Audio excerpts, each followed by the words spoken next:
Good evening, everyone. My name's Nancy Yao Maasbach. I find it to be a real privilege to be here with all of you on a Sunday evening to talk about a wonderful work and process. I'm grateful to the Guggenheim and the Works in Process program for this wonderful opportunity, and especially to Duke Dang. We are in association with the Museum of Chinese in America today, so welcome not only members of the Works in Process, but also of the museum.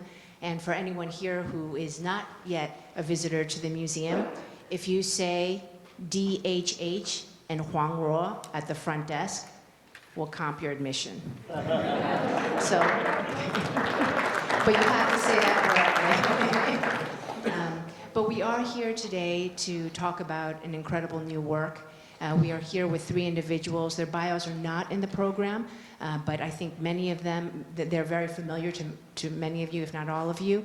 And just quickly in a one-liner, Huang Ruo is one of the world's leading young composers, as the New Yorker has referred to him as, but he's not as young as he used to be when they wrote that. So it's going to be okay, Huang Ruo. You look good. I like the term emergent.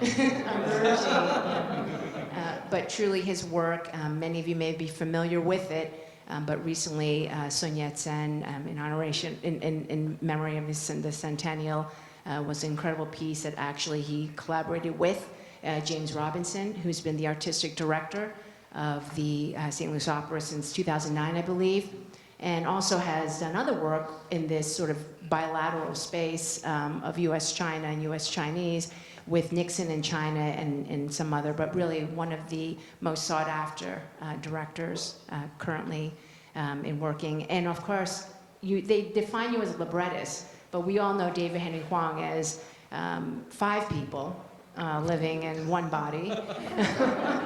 A librettist, a screenwriter, a playwright, and so much more to so many of us with his works.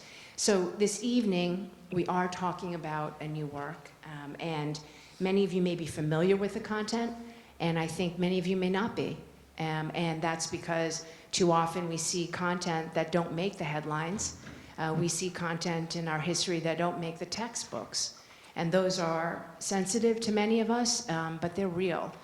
The making of this country is all about what the museum tries to represent, sharing some of those untold stories. So in line with what we're talking about today is an untold story that really should have a greater platform. And I'm personally very indebted to these 3 individuals who have made it of greater notice, the life of Private Danny Chen. So I want to start off by giving it a little context and inviting David Henry Hwang to share the genesis of this piece and of this collaboration. It's not obvious, I think, to all of us how we got here tonight. And David, if you could share a little bit about the story of Private Chen and the genesis of this work. Great, thank you, Nancy.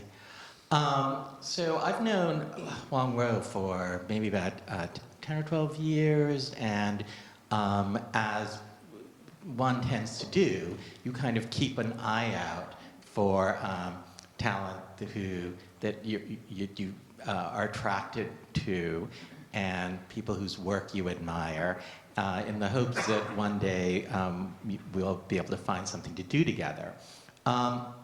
So Huang Ruo and I sort of were getting our feet wet, collaborating on my revival of The Dance in the Railroad at Signature Theater here in New York, about, I think that was 2013.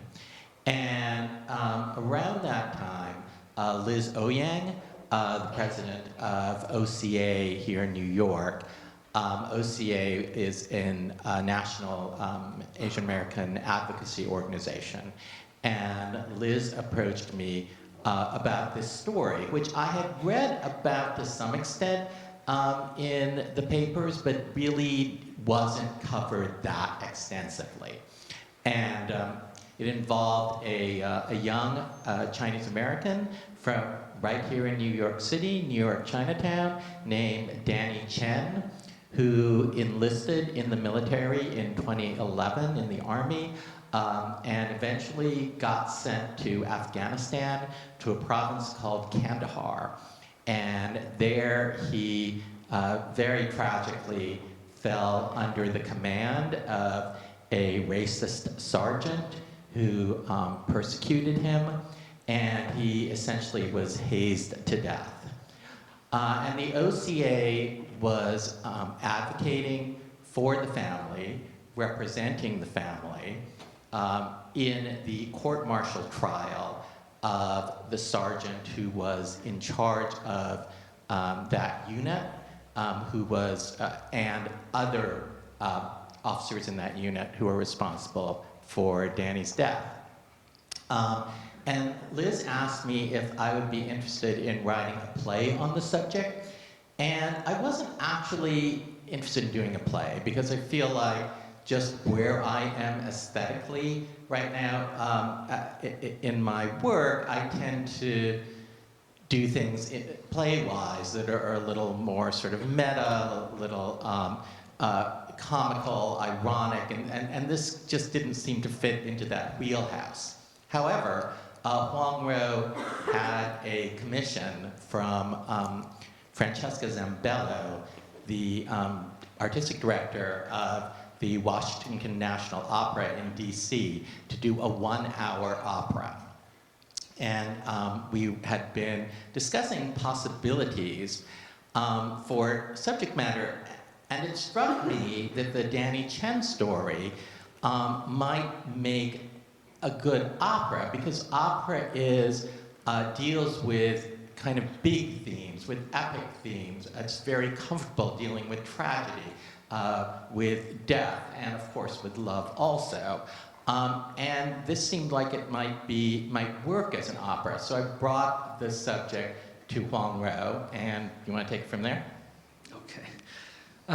So we were talking at Signature Theatre about this subject, and then my instinct is I heard about what happened to Danny when the news broke out in 2011 and 12, and also part of me was thinking when I got the call from Francesca Zambello, she said, okay, there's no condition, but the only thing is it needs to be an American story.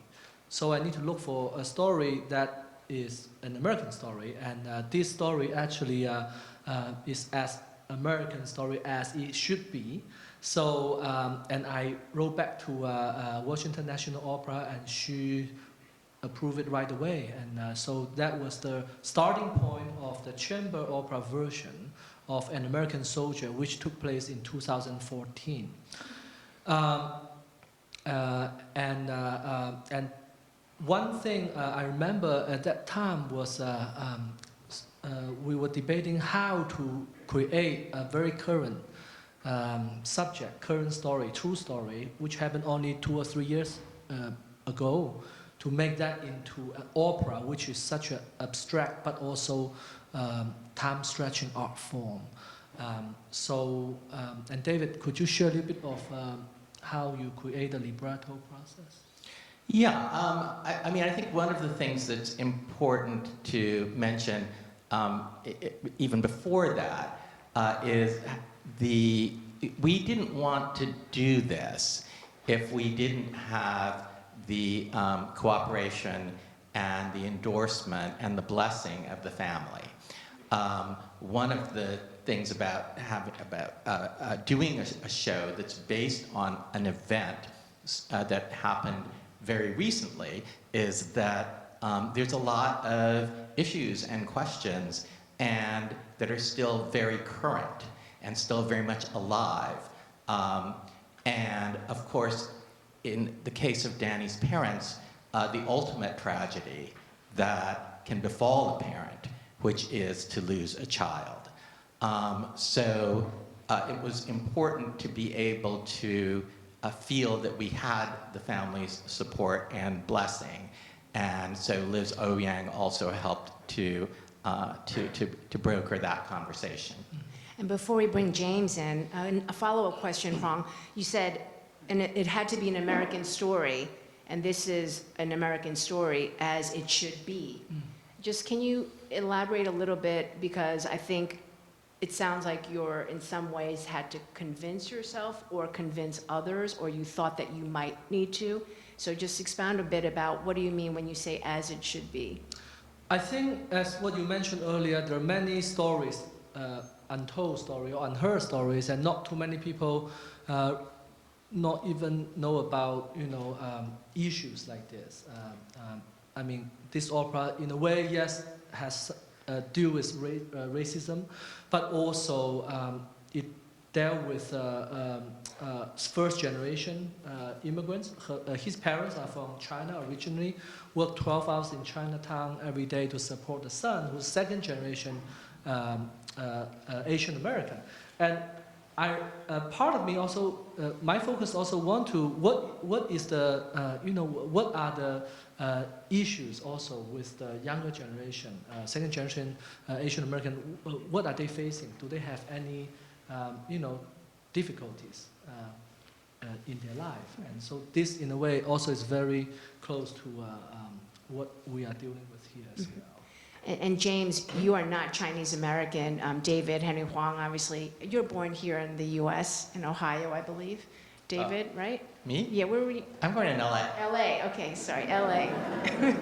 and Huang Ruo was born in Hainan Island and came over as a student. And James, you don't have the ancestry and this content, but I'm wondering what were your first reaction to the play? You've done Sun Yat-sen, you did Nixon in China, so some bilateral work. But when Huang Ruo revisited, collaborating with you, what were your initial thoughts on the content? Well, we at Opera Theater of St. Louis, we have a series called New Works, Bold Voices that I set up in 2009 when I got there. The company's always had a history of doing a lot of new works, new and newer works, sometimes bravely going into territory that people have been afraid to. In the past, we had a big revival of Nixon in China when nobody was really taking up that piece. Now I almost feel like it's standard rep. We also jumped in and did The Death of Klinghoffer about 6 years ago and used that as a vehicle to really reach out into the community and talk about what the problems with that piece might be. And out of that, we realized that the community in St. Louis was extremely enthusiastic and very interested in new works that really resonated with where we are right now, things in the recent past, things that are going on today. So I had the great pleasure of, well, first of all, I'm a huge admirer of David's, and we did the American premiere of Eun-Suk Chin's Alice in Wonderland, which is a fantastic piece, and how he adapted that story into a libretto still amazes and baffles me in a really good way. But I had the great pleasure of working with Huang Ruo when we did Dr. Sun Yat-sen for the Santa Fe Opera. So I enjoyed that collaboration with Huang Ruo so much, I said, we've got to get you to St. Louis and let's find a piece that you want to do. So we spent a good year or so talking about different pieces, things that interested him, and it's like we couldn't find the right thing. And then I remember he worked on this chamber opera, An American Soldier. I said, how did that turn out? I wanted to see it. I wasn't able to do that, to go see it. And he gave me a recording and the score. And I thought, wow, this is an amazing piece. It's a great story. It's a beautifully rendered little compact opera.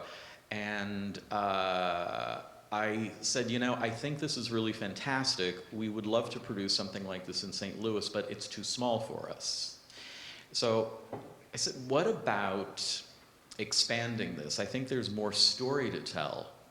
And let's make, you've got the 1 hour version, let's make a full evening version of it, if you and David feel like there's enough material. And fortunately, I think David said this was a great idea, if only because there were things that they wanted to include in the original story, but couldn't do so because the thing had to be under an hour. So after we decided on on this expansion plan. And I should also say it's very unusual for anybody to ask a composer to make something longer.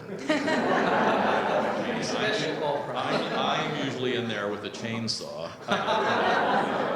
And fortunately, we had a wonderful initial meeting and decided to program it. And I think it gave the creators a wonderful opportunity to have a second look at it. So we talked to our colleagues at the Washington Opera who were, smart enough to commission this in the first place. And not only did they give us their blessing, but they gave us their, enthusiastic support when we said we wanted to create a larger version of this. And that's where we are. So we're presenting it this coming season in St. Louis as the latest installment in the New Works Bold Voices series. Let's listen to The Moon Here. David? So I'm going to set this up a little. This is, Danny has a dear friend who, a Chinese American named Josephine, who is, they went to high school together in New York City, Chinatown. Josephine takes the more traditional route, does what her parents want her to, goes on to college, and Danny rebels and decides to join the army.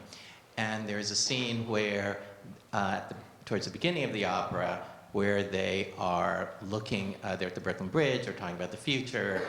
The moon is very large over the Brooklyn Bridge.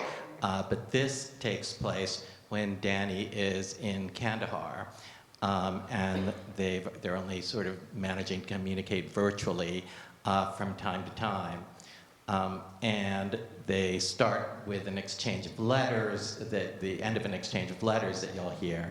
And then they sing, "The moon here is so much smaller, much less bright than the one that shined when you were in Chinatown. Wish I could see it one more time. I miss that moon with you."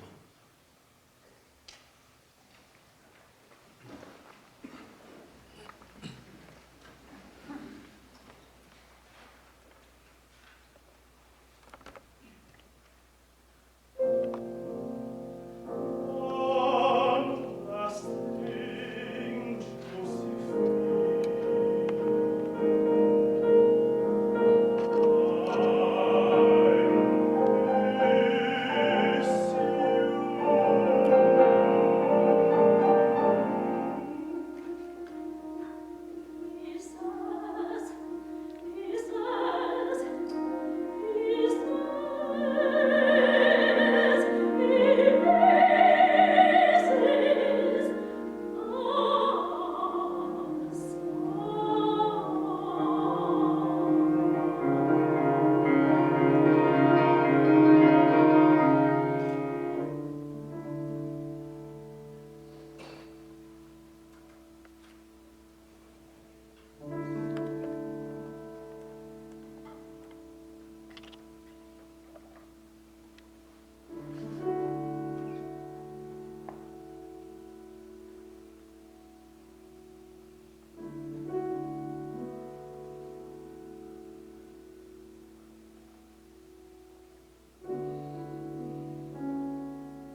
here, the moon is often used in Chinese poetry. That's right.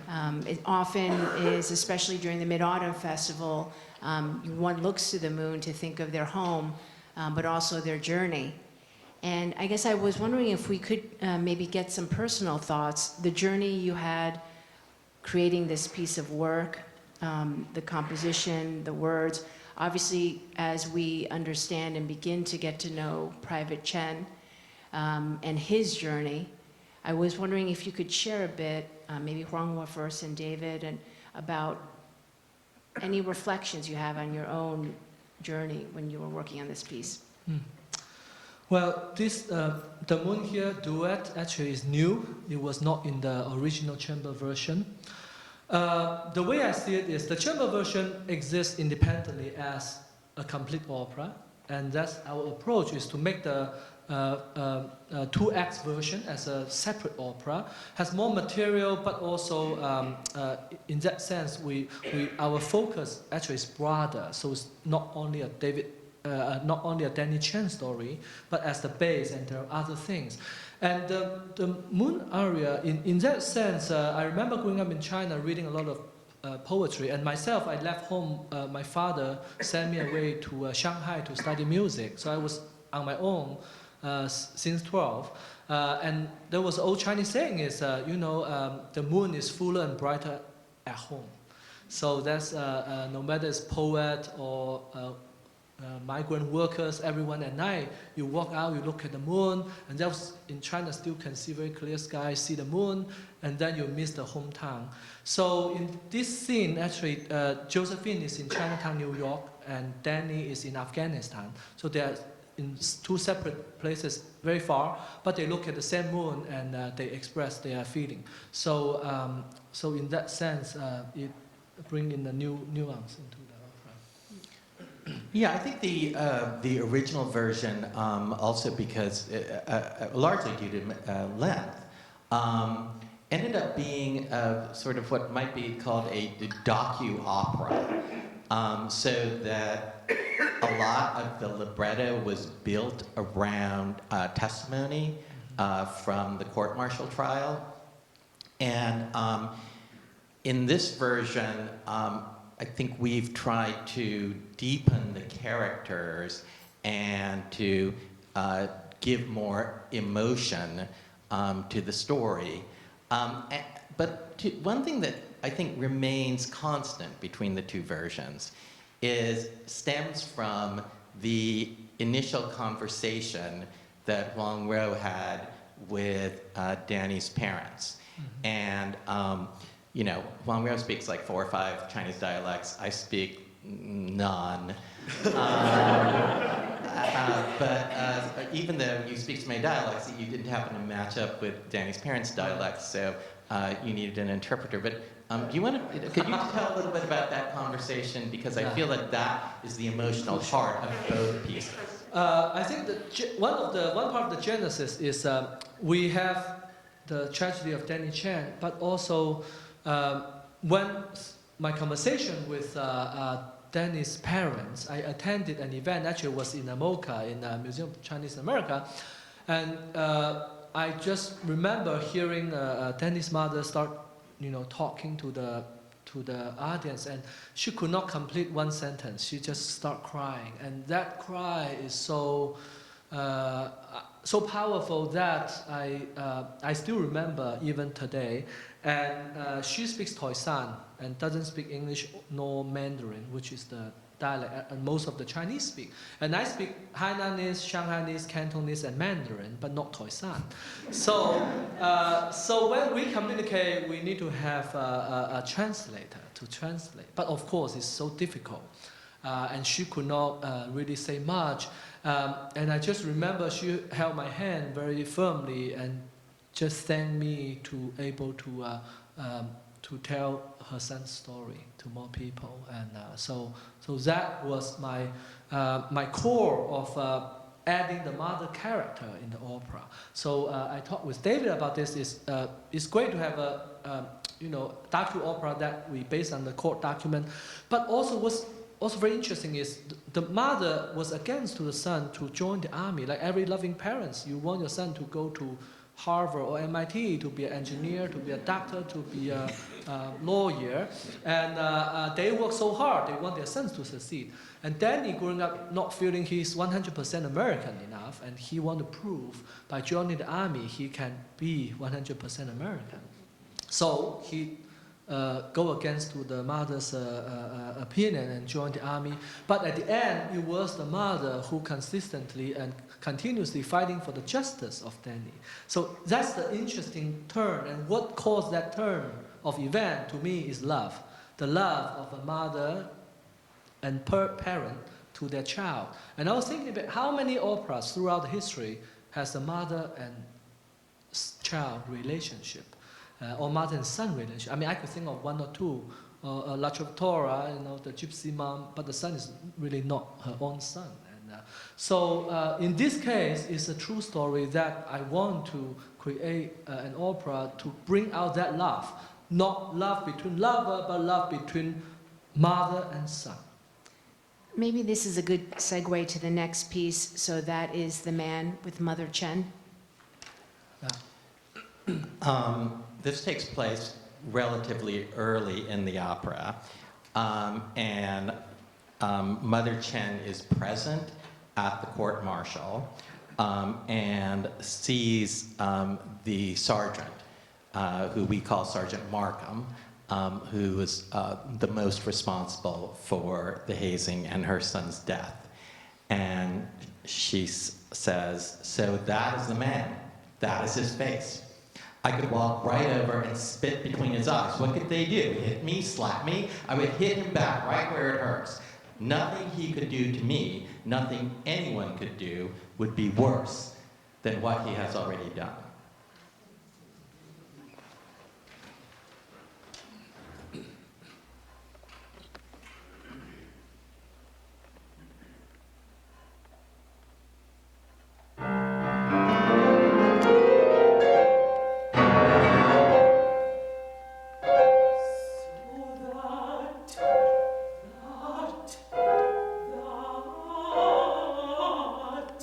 Is the man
Your works have been on big topics, on big issues, on historical milestones.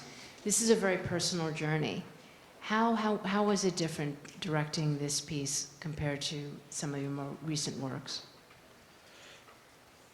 Well, I think it's interesting. Lately, I've been spending so much of my time doing new works, and I love working with composers and writers and creating things. And David actually said something that's really kind of true to, I think, the operatic form, and that is, in opera you can seize upon ideas and make things feel larger, a little more epic, a little more emotionally driven. And what I find very attractive about this piece, of course, is that it exists on many, many levels. I mean, Huang Ruo mentioned this earlier. Like, one of the themes in this opera is, in a sense, because it deals with somebody who is trying to find his place. He wants to be a real American. He wants to be a soldier. That's the way he can be respected as an American. So he joins the army. So you have to say, well, yeah, what does a real American look like? That's a big theme in this. And I love that type of big topic in this type of thing, but also this very intimate thing, this relationship between the mother and her son. And I find that what immediately attracted me to this piece, and a lot of operas that I work on, is when they exist on these many layers. I think David also used the word, what do you call it, docu-opera. And sometimes that's fantastic to have those pieces, but I also think that opera can be so complex and so much more interesting if there are many threads going on at the same time, because it is one of those art forms where I always say to young composers when I'm working with them, or people who haven't done opera before, I said, remember, it takes in opera 3 to 5 times as long to say something as it does to sing something as it does to say something. And the other thing is, this comes to mind. We did a piece a couple of years ago in opera by Jack Perla. And the playwright Rajiv Joseph did the libretto based on a Salman Rushdie novel called Shalimar the Clown, which dealt with the radicalization of a young man. It's sort of I was going to say a Romeo and Juliet story that goes wrong, but that actually does go wrong too. But the one thing that was interesting about that was that when I was talking to Rajiv about it, I said, just remember, in opera librettos, you don't really need a lot of adjectives and adverbs because that's what the music is there for. That's why I think what these guys have created with this piece is so incredibly beautiful, because I think David has this gorgeous, lean style that clearly inspires Huang Ruo to write absolutely exquisite music. Thank you. Yeah, David, you have provided so many great works on also historical milestones in the U.S.-China bilateral, in the Chinese-American identity. How was this piece different? How was working on this piece? It seems like, many people are still mourning over the death of Private Chen. Yeah, I mean, I think that is a huge difference. I mean, I'm not dealing here with a historical subject that has been settled. I mean, it's a historical subject. It's very much, especially when I started writing it, but even still today, rather a current event. That said, I mean, at the time that I wrote Butterfly, I feel like that trial had only happened 2 years prior. So I do sometimes like to seize upon things that are still kind of fresh in the consciousness. I do want to add that, in terms of the working on opera libretti, yes, that conciseness is super important in playwriting and even more so in opera.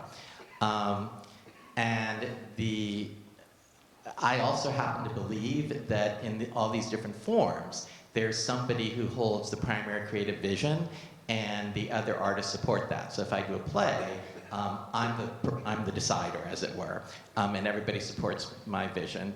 And I believe, although Huang Ruo may disagree with me, that in opera the composer is the primary artist, because I think that ultimately the work rises or falls on the music. And so I think it's my job as a librettist to try to create something that's going to help the composer to do his or her best work. Huang Ruo, comments? Well, to me, I think right now I've been I have written 4 operas now, and every time I get a story, no matter it's based on true story or fictional, I always ask myself: is this story calling for music, or is the words does the words need music to support it or transform it? If just for clarity, we really should not add music to it, because just read it with a microphone and everybody could hear it. So opera is not just to let people know about what is being said, but more importantly, what is being sung. So what can I do with music? I always want to be an underwriter instead of overwriter. I don't want to add a lot of notes to obscure the line, to counter-effective to the drama. But I want to support the drama to bring out the essence and also the deep meaning behind those words. So even a few simple words, and as David's style is so lean and sometimes give me that freedom to be the under-composer, to really use music to enrich it and to transform it. And so I think that's also make our collaboration work so well as well. At the museum, we talk often, we speak frequently and present on the 4 waves of immigration from the Chinese diaspora. We have 2 episodes of these waves here, Huang Ruo being in the most recent wave of immigration, and David's parents having immigrated, and David as an American-born Chinese. And also with Private Chen, his parents coming originally from Toisan. The earliest immigrants from China were from Toisan, and I'm not sure if she was another immigrant, but they are attributed for helping to build America, having built the infrastructure and the railroads in the United States. Just given the 2 waves of immigration here and thinking a lot about being American, do you think, David, that we've come away with this tragedy, understanding a bit more about what being American is? How much has this really hit the headlines for us to move further in that understanding and dialogue? I mean, honestly, I think this instant is not going to be able to realize its full potential to be part of the national conversation until it's actually known by more of the nation. So, we don't have the lights up right now, but if we did, I might ask, well, who has heard of this story? And my guess is that many of you have not.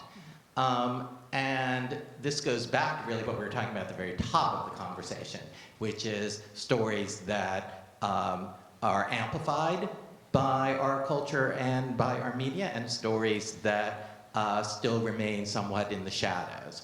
And this opera is an attempt to bring this story more into the light.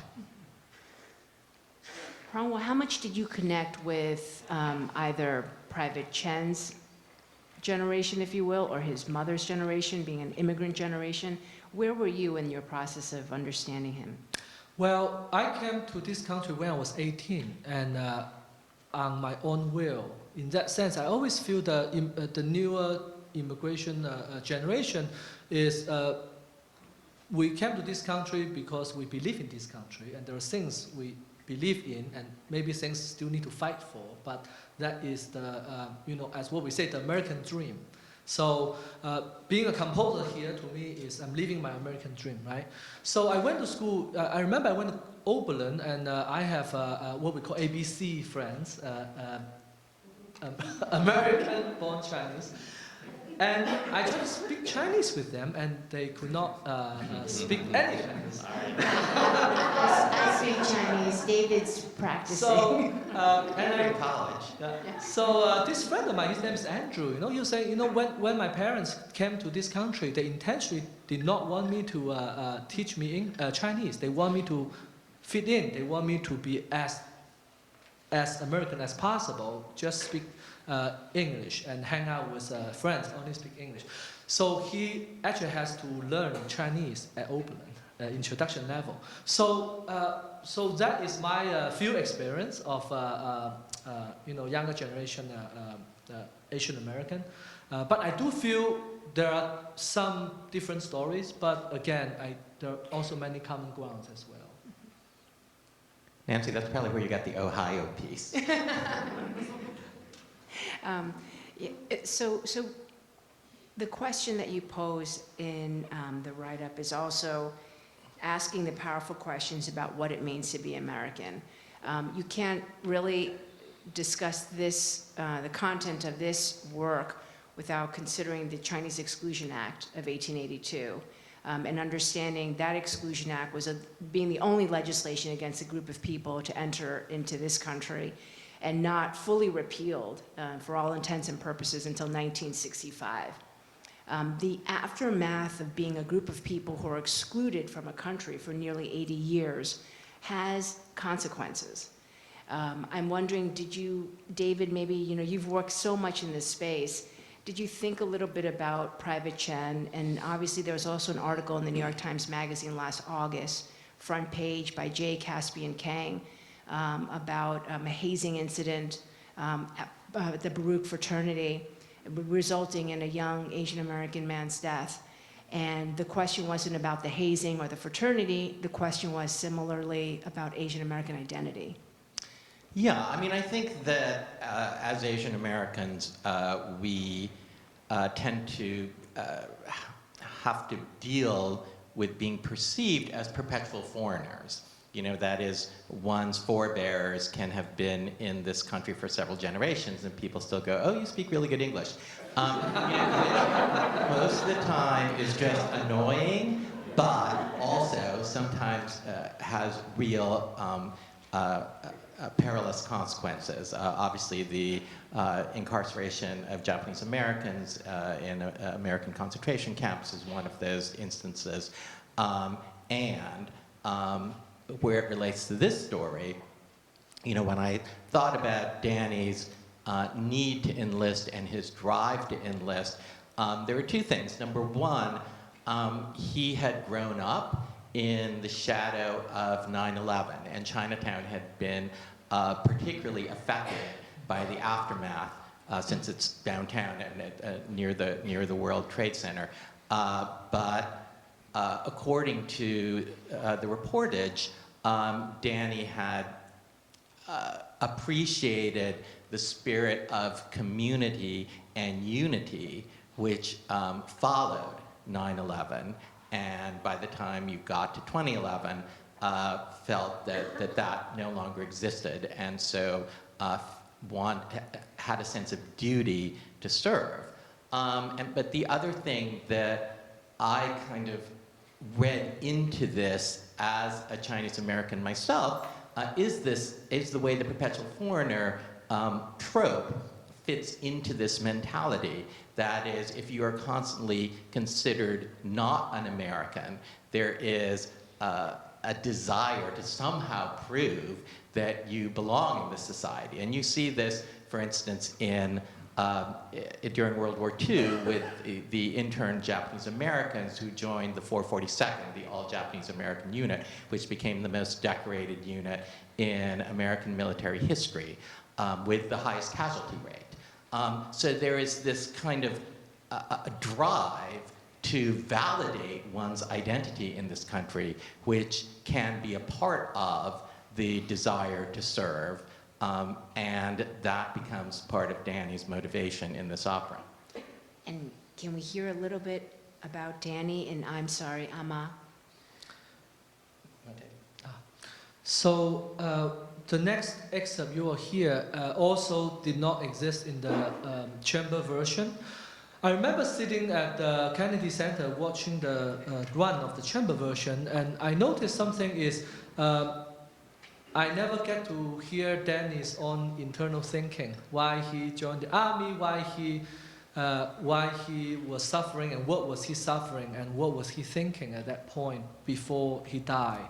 So we created this monologue for Danny, and so he sung that the night before he went to the watchtower and died there. And I'll have David to read the... And before I do, can you introduce the singers? Oh, yes. So it is also in the program, and we have our Danny is sung by Andrew Stenson, and this is Andrew.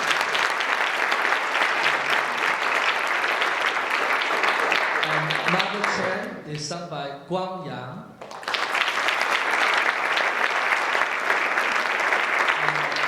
And Josephine is sung by Fang-Tao Jiang.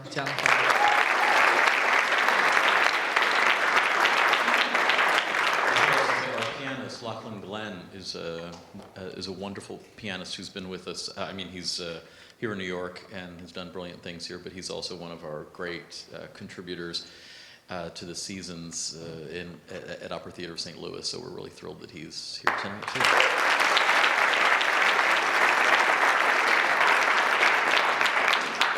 And now this aria, Danny sings, "I'm sorry, Ama," which is what he calls his mother. "You didn't understand me. Now I don't know if I understand myself. I've got to find a way out, find my team. I feel so lost. I want to be an American soldier, but no one can see that. Now, not even me. Leave no man behind," the warriors say, "yet I'm left behind before the battle begins. I love my country, put my life on the line, but does my country love me? Or am I the enemy? Ama, forgive me. I won't be defeated. Got to control what's left of my life. When a soldier's hit, once he goes down, unconscious, a vegetable, that's when it's time to pull the plug."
thinking a little bit about China's transformation over the last 100 years and the political change, the income change, and just the movement of different flows back and forth, U.S. and China. I guess question for you, Huang Ruo.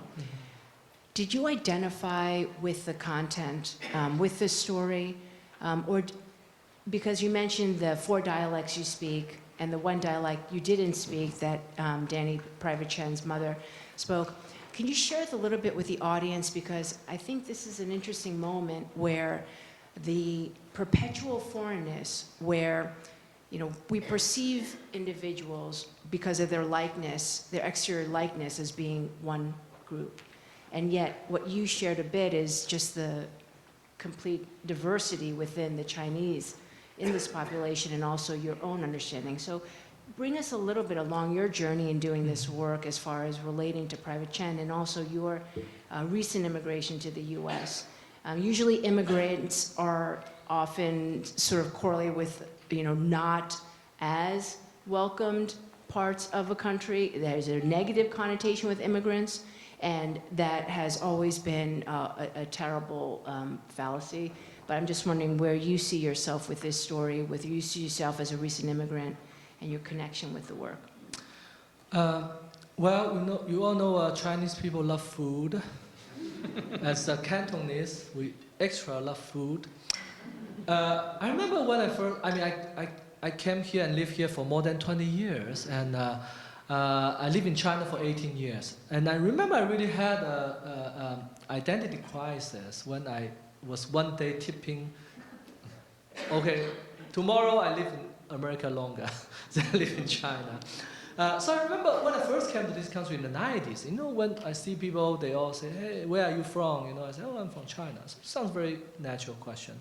And then I think the longer I live here, the more I think about that question is, people, of course, can still ask me where am I from, and a lot of time people are out of curiosity. And to me, as I was not born here, I can answer that question. But to a lot of Asian American who were born here even several generations, they are from Ohio, they are from Texas, they are from California. So that question, they will have different reaction to than me.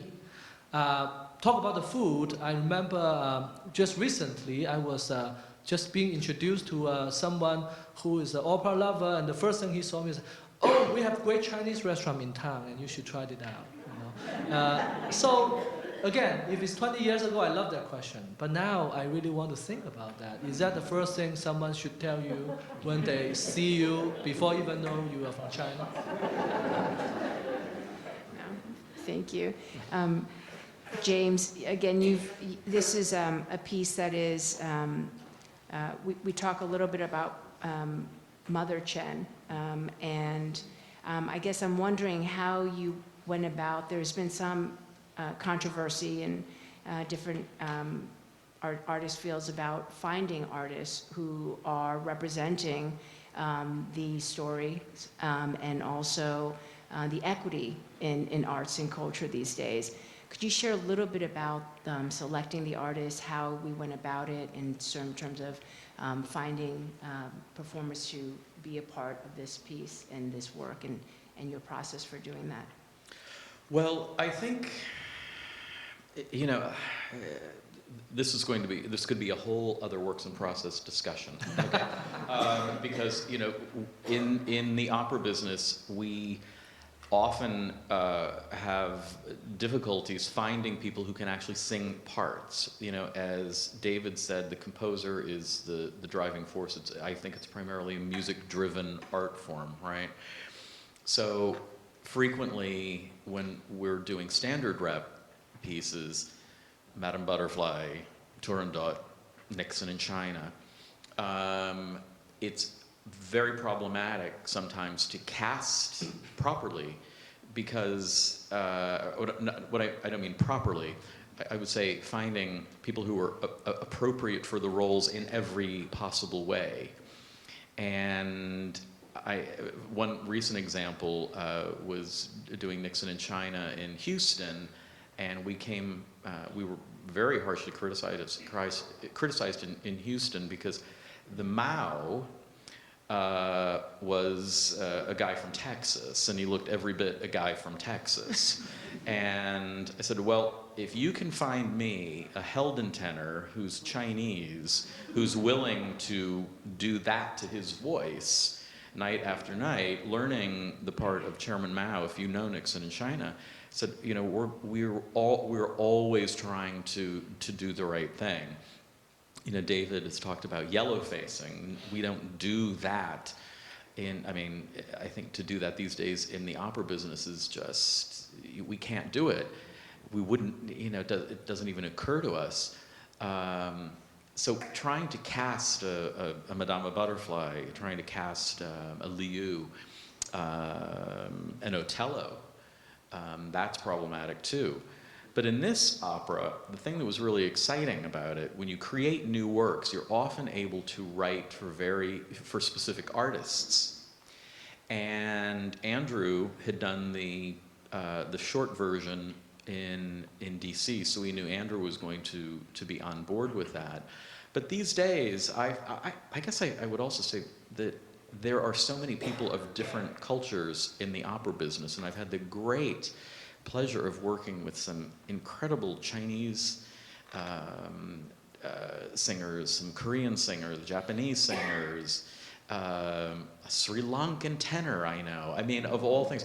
And I think that it is getting easier, but obviously we were being very, very sensitive to that because we know that is integral to telling the story. And to be perfectly honest, during the casting process of this, putting this whole thing together, I should also say the director on the show is a young director named Matthew Ozawa, somebody who's assisted me a number of times, and he's a real up-and-coming director, and I'm the co-director of it and the dramaturg. I was telling David backstage, one of the things that I like to do is identify young directors, give them opportunities, but really set them up for success, sort of a mentoring type of thing. Because taking on a new opera is hard. It's hard work. But I was going to say David was a wonderful resource because anytime we had questions about anything, no, it's true because he's spoken and written so eloquently on this subject of casting, particularly in theater, film, and television. And we felt that his insights were really important. And I feel like we've been as responsible and as on top of it as we can. Yeah, thank you so much for that. David, please share on this. I mean, look, I think that nowadays, I mean, you have a country where the population is going to be majority people of color by 2040, 2050, so that even beyond any sort of social justice issue, for me, it also resonates as a business model. If you accept the proposition that people like to see themselves on stage, then, for instance, the current situation in New York theater, where 80% of the roles are cast with white actors, between 70 and 80%, depending on what you're looking at, are cast with white actors on Broadway and the 12 major not-for-profit theaters. That's just not sufficient to kind of create a form that's going to appeal to new audiences. And Star Wars realizes this. You know, television increasingly realizes this. And I think theater actually is in a bit of a catch-up situation. I would also just say with the casting of this opera, this wasn't just identifying Asian singers. We had to find Latino and Latina singers, African American singers. So because the story is really, I mean, it's all about Danny Chen, but it really is about... It takes place within the context of a multiracial. Yeah, Right. And I'm really excited about this because we've put together a really wonderful cast, and I think they're all really, you know, getting into the material because, as David said, these are stories about their experience, things that you know happened in recent past, but unfortunately still happen. And just to add one line to that is, I remember in the opera world or theater world, what we used to say, you know, we are colorblind, right? So not worry about the color. But I want to add that we should be colorful. And that is also one line in our opera as well, is, we should have that in our art form. Yes, we are not colorblind, we are colorful. Yeah. This has been such a great conversation so far, and I think it's hitting on some issues that, David, you said the phrase social justice, and social justice in so many different ways comes out in this work and the process, work and process. Where are you now? Was this more of where would you place this in your body of work? As far as, because you write on things, yeah. Gosh, it depends how you classify it. I mean, I guess it's my 9th or 10th opera libretto. It is. And he's only 29. But, thanks. But thematically, I think it falls squarely into the sort of Chinese American work that I've done. Right. So sort of revisiting some of your earlier themes. Yes. Yeah. Just as a result of, I mean, it's, thematically, it comes out of the story. So this happens to be a story that is intrinsically American, as Huang Ruo puts it, and about a Chinese American experience. Right. And Huang Ruo, your father was a big mentor, if I may suggest, in your upbringing, in your early training. Mm-hmm. And the relationship between Mother Chen and Private Chen obviously seems very complex from some of the work and also from the research. I think that's come up. But if we can maybe perhaps go to the letter scene, and if you can help us present that. So just... I'll just say, this is something, first I said, you say it, then I butted in. But anyway, this is an example of something that we had written for the original version, but we'd cut because we only had an hour. Right. So this actually is based on a true story between Danny and his mom. And Danny doesn't speak Chinese and doesn't write Chinese. And Danny's mother doesn't speak English or write English. So when Danny is away from home and communicate through letter, and they would need a translator. So Josephine would be the translator, and Danny would write in English and to mother.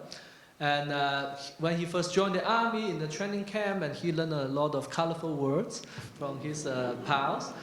So he would write those words in the letter.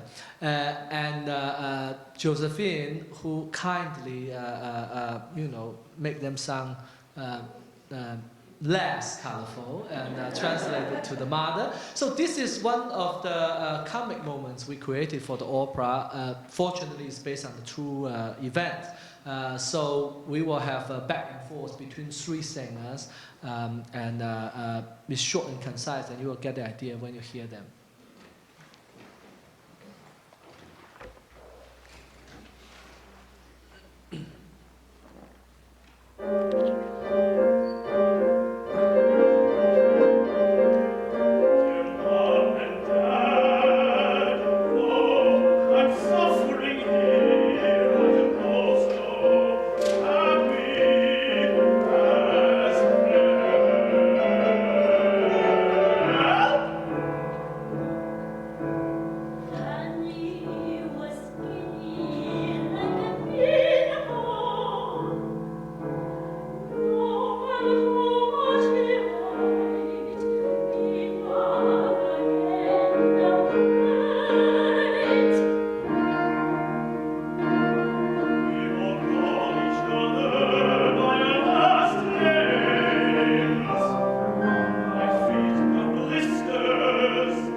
times it seems like a system is broken or that history isn't recorded, we have a work like this that can really bring attention to the untold stories in the making of this country. And I'm so grateful to the Opera Theater of St. Louis and James Robinson, to David Henry Hwang, to Huang Ruo for this piece, and also so grateful to Liz Young for bringing it to David. And OCA is a community group of Chinese Americans and expanded now to other Asian Americans and people of color to present issues to the forefront. And just the fact that we were able to bring Private Chen's story to the forefront and to all of you tonight, we're so grateful. Perhaps should we close this evening with Sleep Now, Little One, with Mother Chen, and invite all of you to the Rotunda for some private conversation with our wonderful speakers today. Thank you so much.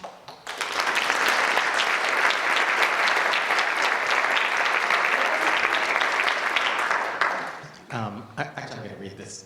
So this is the last thing in the opera. And in terms of Huang Ruo's personal connection, I think it's worth noting that when he wrote this, he had just become a father. And now he has two children. Right. But after everything else that happens in the opera, the mother is left alone. And she, the circus has passed, and she still lost her son. And she, at the end of the opera, and Danny's spirit get to see each other for the first time in the opera. And she sings this lullaby. Sleep, little one, do not fear, do not cry. Like the stars above, I'll watch over you. So long as I'm here, nothing will harm you. So close your eyes, sleep until the dawn. Sleep now, little one. You were born in the land of the free, the home of the brave, where you can be anything your heart can dream. So long as I'm here, nothing will harm you. So close your eyes, sleep, little one. Sleep in peace, sleep until the dawn.